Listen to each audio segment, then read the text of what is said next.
Today we're going to be talking about why video on DSLRs exist, the advantages and the disadvantages. Welcome to HDSLR 101.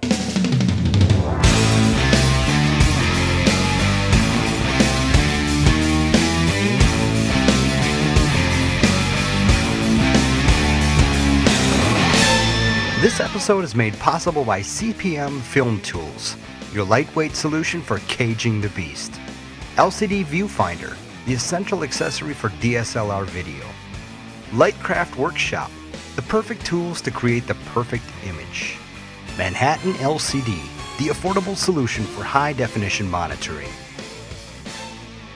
Hi, my name is Tony Reale from NextWaveDV.com, and welcome to HDSLR 101, where we're going to be talking about everything to do with HDSLR video. Why does it exist? How do you do it? And how do you go from either being in photography and deciding, hey, video is cool, I want to try it out, and learning how to do video, or if you've been doing video production and filmmaking and want to try out HDSLRs and understanding why that they're a completely different style and how to even get started. So a little bit about myself. I've been doing video production for about 4 years. I did graphic design before that, and I basically kind of self-taught myself from a lot of the online resources that are out there. And that's why we do these videos. We'd like to give back to the online community. But I started off with just doing standard def, then high def, and then doing depth of field adapters to kind of accomplish the film look. And then when HDSLRs came out, I decided to jump on that bandwagon and give it a shot and see if I could accomplish it. In that experience, I've learned a lot of things that you can do with them, and then some of the advantages and the disadvantages. The HDSLRs, you'll find out right away, are not the end-all be-all camera. They have a great placement and they have a great use, and we're going to teach you how to do that. Now, first thing is, why does video exist on DSLRs, and why didn't it happen before? Well, DSLRs use a specific style sensor that is very different than a standard point-and-shoot camera without interchangeable lenses. And this requires a lot of processing power in order for it to handle video. It wasn't until recently that DSLR manufacturers actually were able to produce processors in the camera that could actually handle video. And the fact that they even added video was because photojournalists were requesting being able to take video clips. If they're out taking photos of an event, they wanted to be able to take a little video clip and throw it on their website. And in the beginning, a lot of DSLRs didn't even have normal frame rates. To go into a standard, NTSC, which is the standard for the United States, uses a 29.97 frame rate, which is standard. It's commonly called 30 frames per second, but it is in fact 29.97. When the Canon 5D Mark II first came out, it only shot at 30 frames per second exactly. This wasn't an issue if you're uploading it to YouTube, but if you're trying to use anything for broadcast, it became a huge problem. And it wasn't until later when they added the firmware update that this was corrected. But as you can see right away, DSLR video was not a thing that was thought of as to be a primary video camera.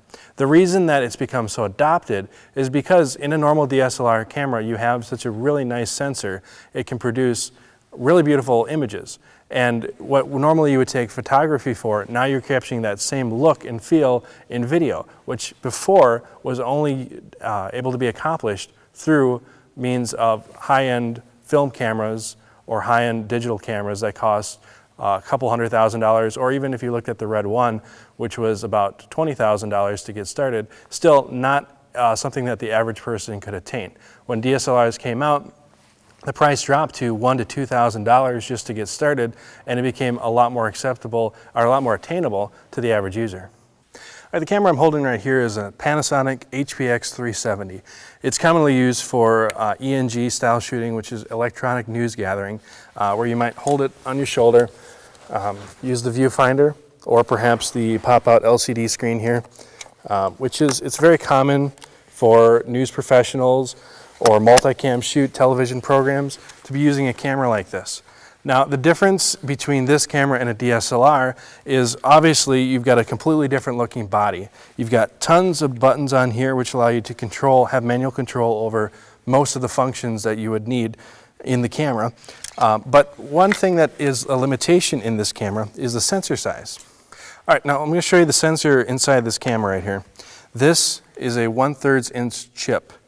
And it's basically, it's normal for HD capture. It's not that uncommon. You might find this on lower end cameras like the XH-A1 HV20 series, cameras like that that have the exact same sensor size.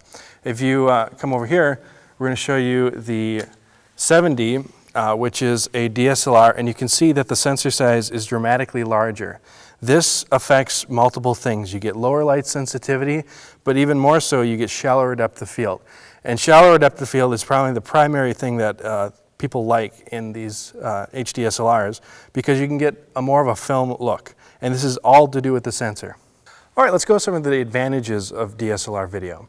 First of all, you get the shallow depth of field, which is something that people have been looking for a long time. This is why depth of field adapters exist in the first place, is to be able to use 35mm lenses projected onto a ground glass element that then the video camera recorded.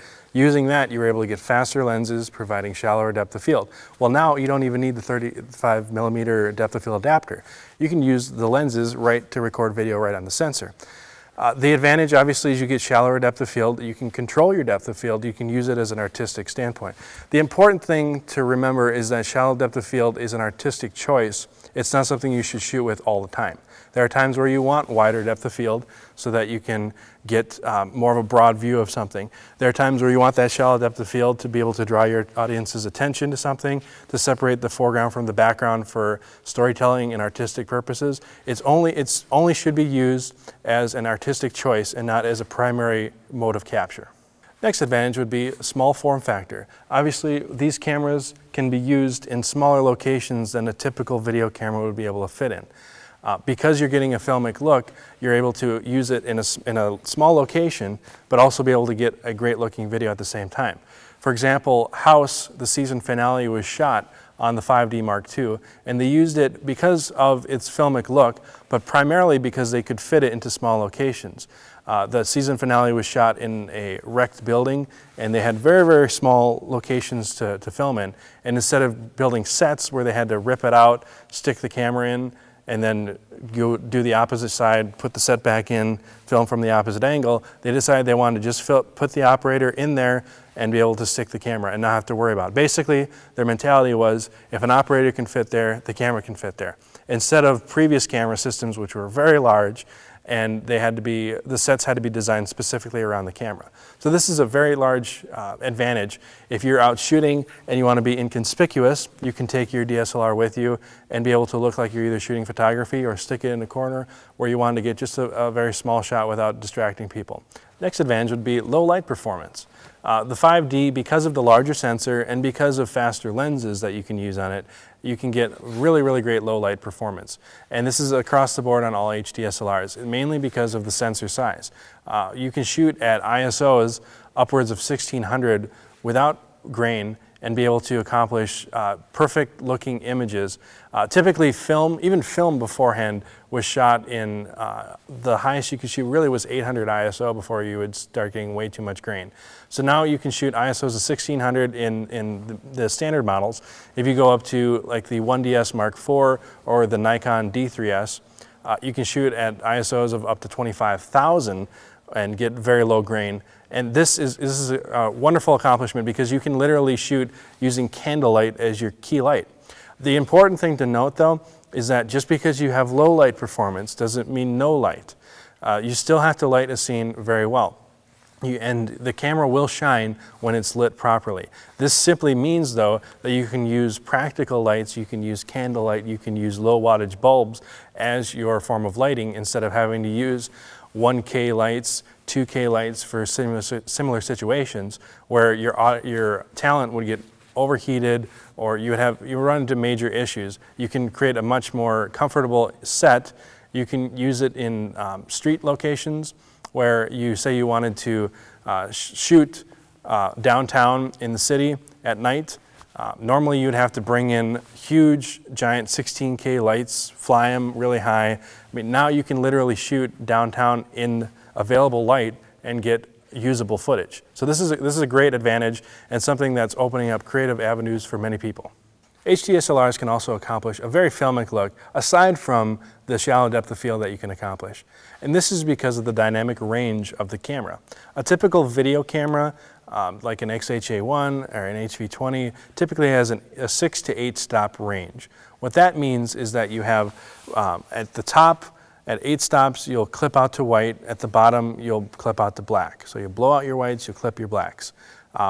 A film typically has around a 13+ stop range, which means you have more area of gradation. If you're filming a sunset, you'll go from white into a nice orange and then a red, and it'll kind of gradate the entire way. Versus if you're shooting video, that entire area might be blown out. Now DSLRs actually have around a 10 to 11 stop range. So this is a feature that you can't even accomplish on video because of that dynamic range. And with that dynamic range, you get more detail in your skin tones.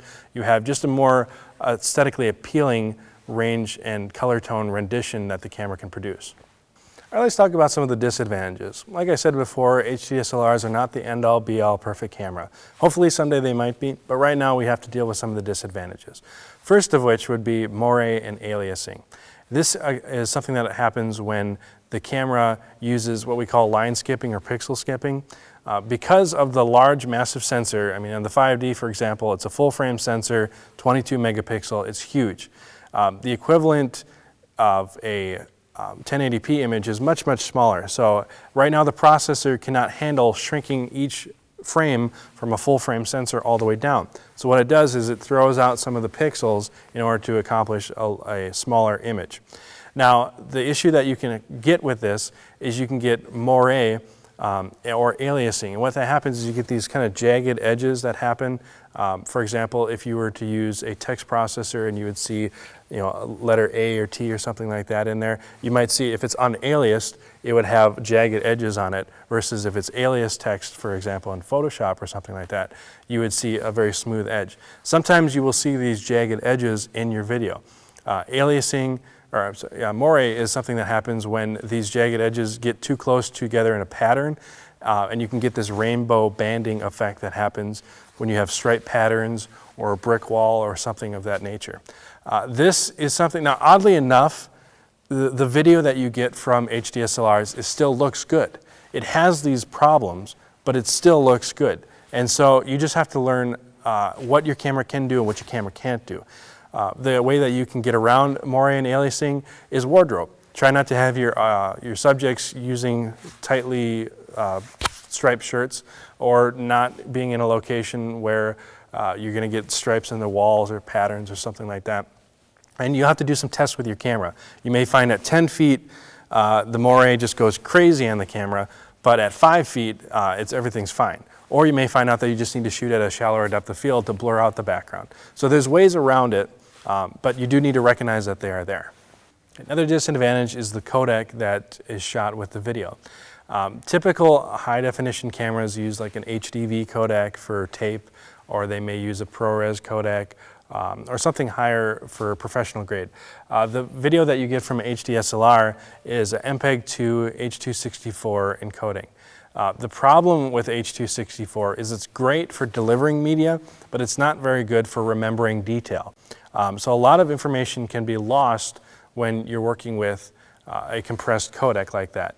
Now again, you have a range to work with because the camera has such great latitude, and there are options that we're going to talk about later about in settings in your camera that you can decrease the amount of information that's lost by the camera. And also you can go in and use encoders or transcoders to change the footage over into a more editable format.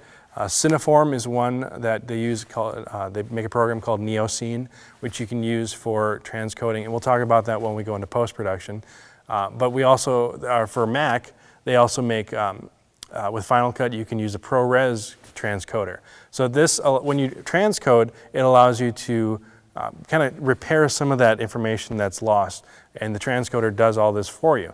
Do you need a transcode? Not necessarily. I mean, if you're using a video for the web, or you're not doing a lot of color correcting on it, you may not have to worry about it. So the codec is usable, but if you're trying to do like major visual effects, or you need to do a lot of color correcting, you may need to go through a couple extra steps with the footage to be able to make it be able to be edited the way you want it to be.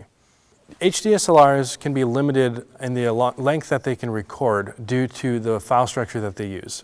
Most HDSLRs use especially Canons, use a FAT32 file structure, which simply means that that's the way the files are recognized in the memory card and how it's handled via memory. The problem with FAT32 is it's limited to a 4 gigabyte file size. Once it hits 4 gig, it has to create a new file size. And when you're shooting HD on a Canon, you're going to be limited to about 12 minutes, depending on your resolution. 1080p is about 12 minutes, 720p can be a little longer, and then standard def would be even longer. But 12 minutes is kind of your limitation for shooting 1080p. So if you're shooting an event, you might want to have a multicam coverage. You might just rather have an actual video camera to shoot that with if you need to capture continuous. Now for shooting filmic stuff, very seldomly do you have a take that lasts longer than 12 minutes. So this is typically not an issue for the average independent filmmaker, video producer, things of that nature. So you can just hit record once it stops and start right again, and you may have like a half a second or a second delay in there or skip. So it may be an issue, it may not, but just be aware of that. Now cameras such as HDSLRs suffer from an issue called rolling shutter. Basically what this is the sensor is scanning across, or the shutter is scanning across at a constant pace. It's faster than what I'm motioning to, but basically for illustration purposes, it's scanning from the top to the bottom. And now if you were to do a pan, or a quick whip pan, or a car drives by really quickly, and you go across, that sensor is going to read, as it's going down, it's going to read slower at the bottom than it is from the top, and you can get like a jello effect, which can create this wobble. Now, this is something that is common on many cameras. The Red One actually suffers from this. It's basically due to the CMOS sensors that have a limitation in their sensor. Now, is this a major issue? It can be, but you can accomplish better looking shots by either having a wider focal length or being on a tripod or having a shoulder rig, which we're going to show you later on. But these are ways to decrease the rolling shutter, and oftentimes in a normal shoot it may not even be an issue, but if you're going handheld with nothing else, you might get a little jitter from that little wobble that you get from normal handheld. So rolling shutter is an issue that HDSLRs suffer from, but it's completely workable when you know how to use the camera. Most HDSLRs do not have autofocus. Now there are some that do, such as the Panasonic GH1, the upcoming GH2, and some of the Nikons, the new Nikon D3100, and I believe the D7000 have forms of autofocus. But these are still not a normal servo autofocus system that you see in a professional video camera or even handheld video cameras. Typically these are using a contrast-based system and are not as quick as a normal autofocus that you would get on a professional camera. Now, is this an issue? It depends on, again, what are you shooting. If you're used to shooting on a depth of field adapter, you're used to not using autofocus anyways because you have to use manual focus. What you can do is just physically turn the lens, or you can use a follow focus, which again we'll show you later. But follow focuses are great tools to allow you to smoothly change the focus. This is a common thing that's done in film. They don't have autofocus, so they use manual focus lenses all the time. So this is just something you have to be aware of. Check and see if autofocus is a big issue for you. You might want to look at a specific HDSLR that has that, or if you're shooting filmic, it may not be an issue at all. Now we talked earlier about the small form factor of the camera being a really great advantage. Well, it can also be a disadvantage because the ergonomics of an HDSLR aren't really great for video. A normal professional grade camera would be large. It would sit on your shoulder, like the HPX 370 that we showed you earlier. That one is designed, has buttons everywhere that you can control stuff really easily. It's shoulder mounted, so you can get the large camera feel when you're moving around. A lot of people love the handheld look, but what they don't realize is the handheld look is accomplished by larger camera rigs that are shoulder mounted. They're not just from somebody holding it right in front of them. So if you, as we talked about earlier, you can get jello from holding the camera in front of you, and the ergonomics don't really conduce themselves to being very ideal for doing major video stuff. So what do? Well, you stick it on a tripod. You can use some of the larger shoulder rigs that we have that we'll again discuss later to make your camera feel like a much larger camera.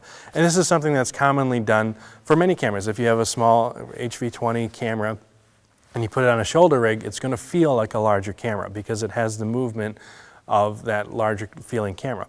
So you can do this with most cameras, but just again know that you're not going to get the same look and feel from the small form factor, and the lack of buttons can also be an issue too. It takes you a while to go through the menus to change a basic setting that you might just be able to grab a knob on your other professional grade camera. So that can be a disadvantage.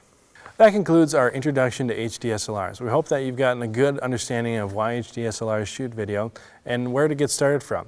We're going to be releasing these episodes every other week. They're going to be a 12-episode series, so we encourage you to tune back soon to check out those. You can also check out some of our other episodes, such as our Next Wave TV series, and our Cinetips and our other series out there, which we go over more technique. This HDSLR 101, we're going to be mainly talking about how to shoot, but we're not going to go over a lot of technique, which those you can learn in our other series. Now, if you don't want to wait the 6 months, if you're really excited and you really want to learn how to shoot on HDSLRs right away, we encourage you to go to our website. This entire series will be available online as a digital download for only $20. You can wait and it'll be available online for free, but if you'd like to help support our site and like to find out everything right away, you can go download it off of our website, which is nextwavedv.com. And you go to the product section and you can check out HDSLR 101 along with several of our other products, including our Next Wave tracks, which is our great affordable royalty-free music tracks. So thanks for watching, and we'll see you next time.